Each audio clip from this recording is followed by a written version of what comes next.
आप देख रहे हैं स्टार सिटी मॉल। ये मॉल कतरास जैसे छोटे शहर में है। इस छोटे से शहर में मॉल का कंसेप्ट का प्रयोग हो रहा है। ये एक अपने आप में बहुत बड़ी बात है।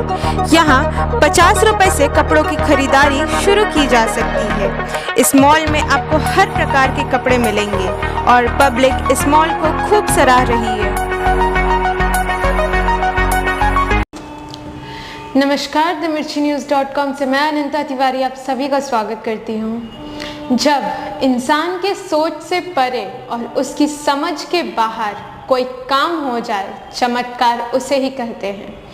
और यही चमत्कार आस्था को जन्म देता है और आस्था विश्वास में परिवर्तित हो जाती है और उससे जुड़ जाती है आशाएं।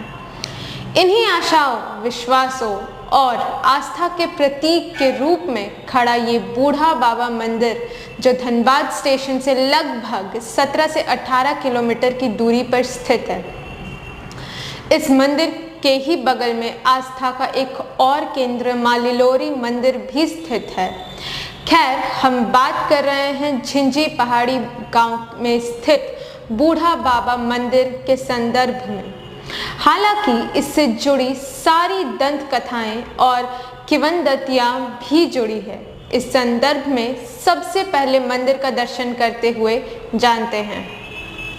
नमस्कार, themirchinews.com से मैं मनोवर आपका स्वागत करता हूं। आज हम आए हैं झिंझी पहाड़ी बूढ़ा बाबा मंदिर में और मेरे साथ है मेरे सहयोगी अनंता तिवारी। इस मंदिर के बारे मैं आपको बता दूं कि ये मंदिर 9वीं शताब्दी की मंदिर है और ये मंदिर का दृश्य हम आए हैं यहाँ देखने के लिए। तो चलिए चलते हैं, मंदिर के बारे में कुछ जानने की कोशिश करेंगे। ठीक वही।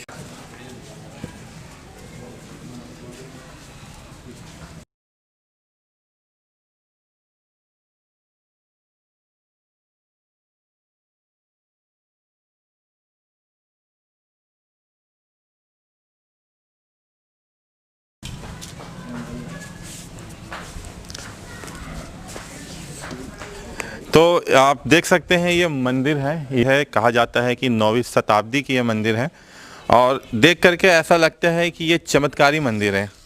इस मंदिर को किसने बनाया ये कहना थोड़ा मुश्किल है, मगर जो मंदिर है उसे देख करके समझ में आता है कि ये किसी इंसान ने तो खैर नहीं बनाया होगा। तो आप देखिए कि इस मंदिर के पत्थर को आप देख सकते हैं कि किस तरह से ये मतलब बनाया गया है। और चलिए चलते हैं, अंदर की दृश्य भी देखते हैं।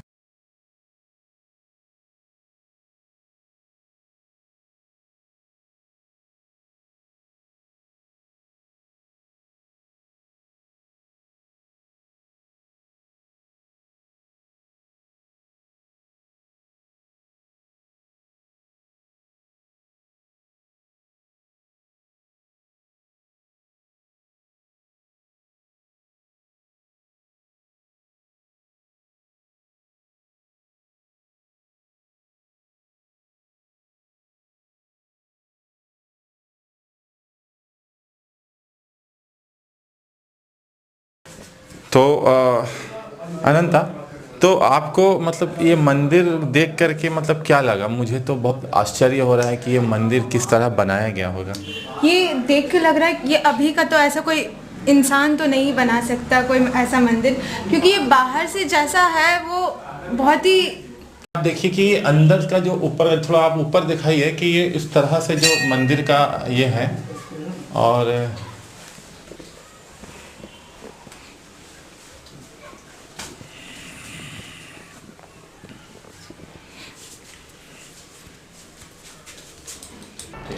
आपने सुना इस मंदिर के रहस्यमय और चमत्कारी निर्माण की बातों को। यहाँ ये उल्लेख करना भी आवश्यक है कि भारतीय पुरातत्व विभाग की 2 सदस्यीय टीम, जिन्होंने जांच के बाद ये स्पष्ट किया कि ये मंदिर 9वीं शताब्दी निर्मित प्रतीत होती है। इस मंदिर को देखकर जरा सोचिए, इसके पत्थर कितने भारी होंगे। इस मंदिर की ऊंचाई लगभग 30 फीट है।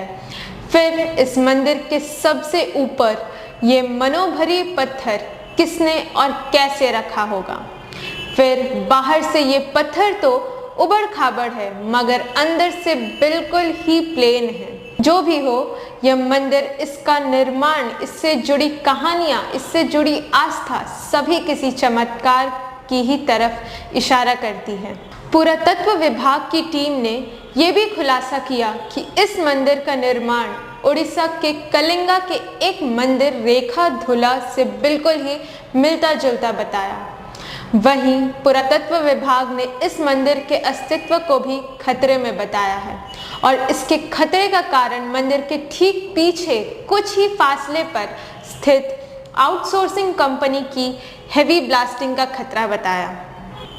मंदिर कमेटी के अध्यक्ष लखन महतो से भी हमने बातचीत किया। हमारे साथ मौजूद है लखन प्रसाद महतो जी, जो इस मंदिर कमेटी के अध्यक्ष हैं, तो उनसे बात करते हैं।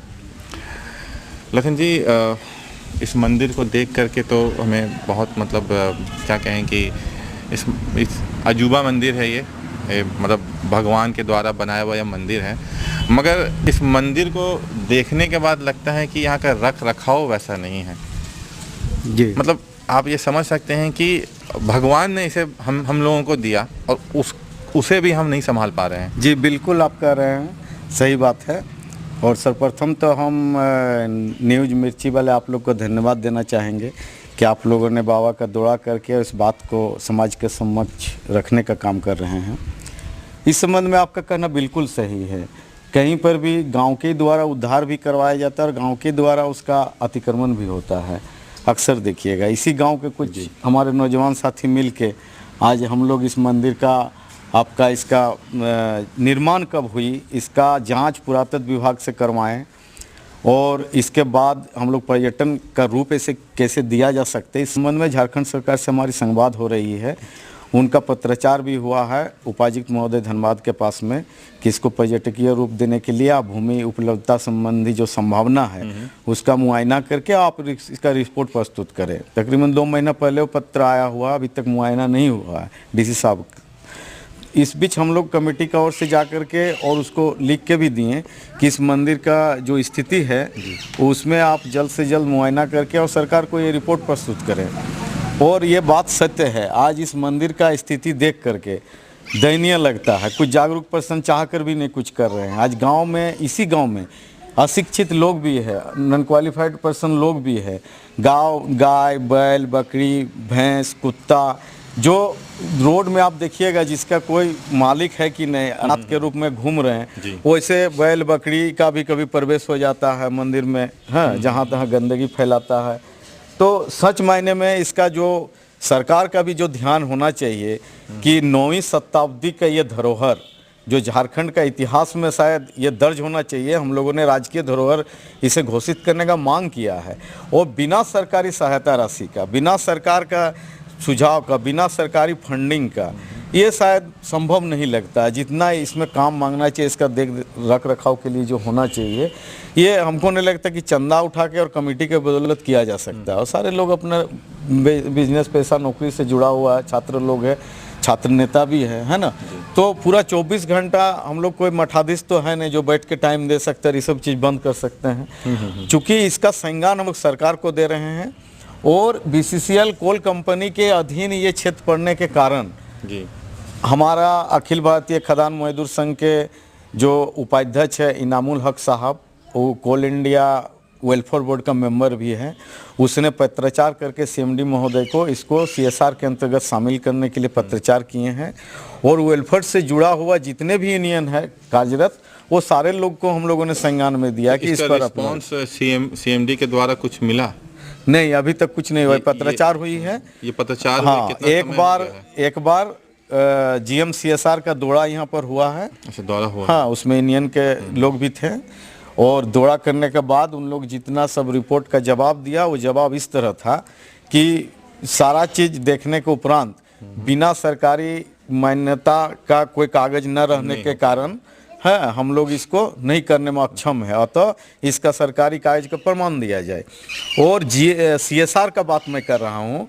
CSR में कॉर्पोरेट मंत्रालय के द्वारा जारी निगमित सामाजिक दायित्व CSR के 1 अप्रैल 2014 से जो प्रभावी है वो इस तरह से है कि CSR का 7वीं अनुसूची का बिंदु 5 में ये अंकित है कि पौराणिक धरोहर, पौराणिक इमारत, किला है, इस तरह का अनेक सारा वस्तुएं जो है ये आपका CSR के अंतर्गत में आए। इसी बिंदु को उल्लेख करके हम लोग इसको लिखे हैं कि भाई 9वीं शताब्दी का है कि पौराणिक चीज़ है।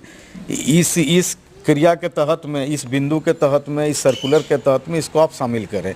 हम लोगों ने वो CSR का कॉपी भी दे करके और सबमिट किया। वो आगे देखता हूँ। तो ये तो बात हो गई, मतलब आपने बताया कि इसको पर्यटन स्थल बनाना या धार्मिक स्थल को और विकसित करना या फिर फंडिंग के ऊपर आपने बताया, लेकिन सवाल ये है कि ये जो मंदिर है ये मंदिर खतरे में है।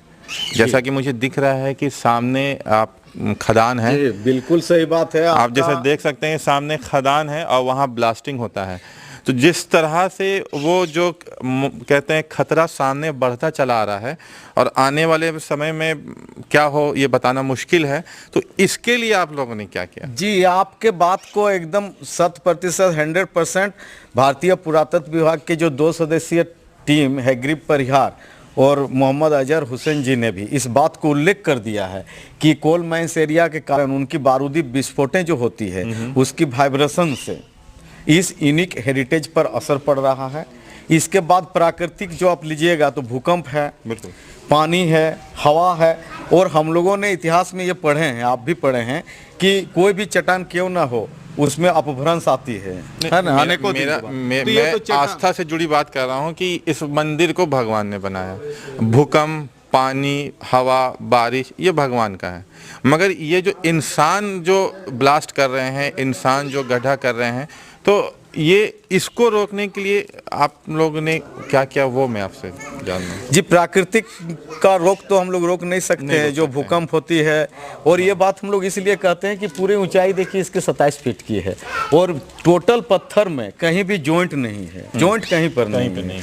इसलिए मान लीजिए भूकंप होगा तो गिर सकता है ना, ब्लास्टिंग होगा, वाइब्रेशन से हो सकता है। ब्लास्टिंग को तो आप रोक सकते हैं। फिलहाल ब्लास्टिंग का असर यहाँ तक नहीं आता है, माइंस दूर हो चुका है इससे, है ना, लेकिन यहाँ तक चला हुआ है। उसका माइंस का विस्फोट के कारण जो असर हुआ और अभी दूर में होता है, लेकिन धरती का गर्भ आप लोग ने ये सूचित किया, सूचना दे दिया है ना कि इसको आगे ना बढ़ाया जाए क्योंकि यहाँ मंदिर है। जी, BCCL महाप्रबंधक से लेकर के डायरेक्टर इसको संज्ञान में लिया गया, संज्ञान में दिया गया है कि जो वाइब्रेशन आपकी होती है उस पर असर पड़ रहा है, और तो आप उसका जो मात्रा है, क्वांटिटी है, उसको कम कर, मतलब उन लोगों ने किया। हाँ, तो अभी इसमें सामने माइनिंग से दूर चलता है, इसलिए वाइब्रेशन का थोड़ा सा कम असर है।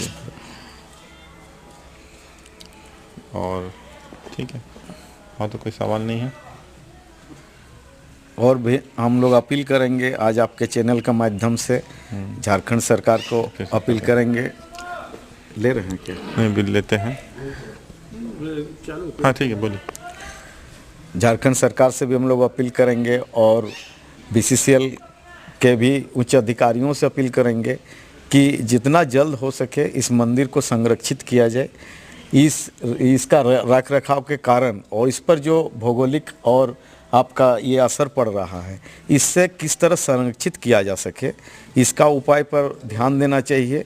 और अधिक से अधिक इस मंदिर का स्टोरी को बाहर ले जाने का काम करना चाहिए ताकि यात्री पर्यटक इसको जान सके।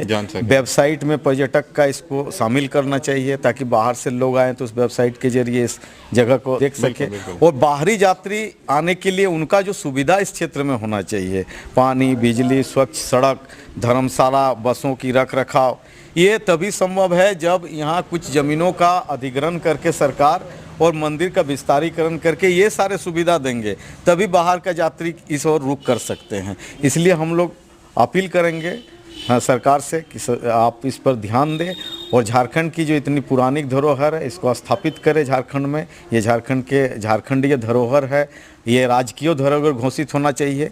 इसका भी हम लोगों ने मांग किया है, जिसका पत्राचार निदेशक पर्यटन ने खेल मंत्रालय को लिखा है। अब सरकारी काम है, नियम सम्मत कार्रवाई हो रही है। देखिए इसका कब जवाब आता है, हम लोग जवाब का इंतजार करते हैं। मंदिर कमेटी के सचिव ने बताया। तो हमारे साथ अभी मौजूद है विशाल कुमार महतो जी, जो इस मंदिर कमेटी के सचिव हैं। तो चलिए थोड़ा सा उनसे जानने की कोशिश करेंगे कि इस मंदिर का इतिहास के बारे में, क्या इतिहास है इस मंदिर का। विशाल जी, बहुत बहुत धन्यवाद आपका कि आपने हमें थोड़ा समय दिया। तो मैं ये जो मंदिर है, इस मंदिर को देखने के बाद तो मतलब स्वाभाविक है कि मन में यही बात आती है, एक आस्था की बात है। और इस मंदिर का जो बनावट है उससे तो साफ जाहिर होता है कि ये कोई इंसान का तो काम नहीं होगा, ये आपरूपी मंदिर है। तो क्या इतिहास है इस मंदिर का? जी, जैसे हम लोग बचपन से एक कहानी सुनते आए हैं, दादाजी लोग से सुनते आए हैं, उनके दादाजी सुनाते हैं, ये कई पीढ़ियों से चलती आई है कि ये जो मंदिर है ये विश्वकर्मा भगवान के द्वारा बनाया गया है, ये एक रात में बनाया गया है जी। ये धारणा ये प्रचलित आपको आसपास में ये कहा जाता है जी। मतलब वही बात है कि इंसान ने नहीं, भगवान ने खुद इस मंदिर का निर्माण किया जी। तो उसके बाद हम लोगों ने क्योंकि इस जगह को पर्यटक स्थल के रूप में विकसित करना चाहा, तो उस कड़ी में हम लोग जब पेपर के द्वारा काम करते गए जैसे उसके बाद आर्कोलॉजिकल डिपार्टमेंट ऑफ इंडिया के द्वारा सर्वे हुआ, तो उसमें हम लोगों को पता चला कि ये 9वीं और 10वीं शताब्दी के बीच में ये 9वीं 10वीं शताब्दी के बीच में ये बनाया गया जी, ये मंदिर बनाया गया। तो जैसे आपने बताया कि आप लोगों ने इसे पर्यटन स्थल में विकसित करने के लिए आप लोगों ने तो ये मतलब ये प्रोसेस कब आपने स्टार्ट किया था? जी, ये 2017 से ये हम लोग मतलब लगभग 3 साल का समय हो गया। तो 3 साल में आपको मतलब कोई रिस्पांस मिला आप लोगों को? जी, जनप्रतिनिधियों का जो उदासीनता है उसके कारण हम लोग सिर्फ कमेटी बना के हम लोग जो जितना लड़ सकें आज तक, आर्कोलॉजिकल डिपार्टमेंट का सर्वे कराने में भी हम लोग को बहुत टाइम लगा। और अभी डीसी महोदय के पास जो रुका हुआ है मामला, तो उन्होंने भी डीडीसी महोदय को फॉरवर्ड किया हुआ, ये 9 अक्टूबर का वहाँ पे लेटर हम लोग वहाँ पे भी दिए हुए हैं। तो अभी हम लोग वहीं पे रुके हुए हैं डीसी महोदय के पास। तो मतलब ये है कि इन लोगों की तरफ से मंदिर कमेटी के तरफ से इसको पर्यटन स्थल बनाने के लिए तो इन लोगों ने पेपर को आगे फॉरवर्ड किया, कोशिश कर रहे हैं ये लोग पिछले 3 साल से, मगर जो जितनी भी जनप्रतिनिधि हैं उनका ध्यान आकर्षित इस तरफ नहीं हो रहा है। दुनिया अपने धरोहर और इतिहास पर गर्व करती है, मगर अफसोस हमारे पास बूढ़ा बाबा मंदिर जैसे चमत्कारी, अद्भुत और गर्व करने लायक धरोहर तो है, मगर उन्हें विकसित करने की बात तो दूर, इनकी रक्षा करने वाले सक्षम पदाधिकारी सरकार नहीं है। हालांकि अगर इस स्थल को विकसित किया जाए और इसका प्रचार हो तो यकीनन बूढ़ा बाबा का ये चमत्कारी मंदिर लोगों के लिए रोजगार भी मुहैया करा सकता है। मगर अफसोस उन लोगों पर जिन्होंने इंसान तो इंसान, भगवान को भी अनदेखा करने से नहीं चुके। मिर्ची न्यूज़ आग्रह करती है कि आइए अपने धरोहरों की रक्षा के लिए जिस स्तर पर हो सके अभियान चलाएं और अपने धरोहर को बचाएं। आज के लिए इतना ही, हमें इजाज़त दीजिए, फिर मुलाकात होगी आपसे। धन्यवाद।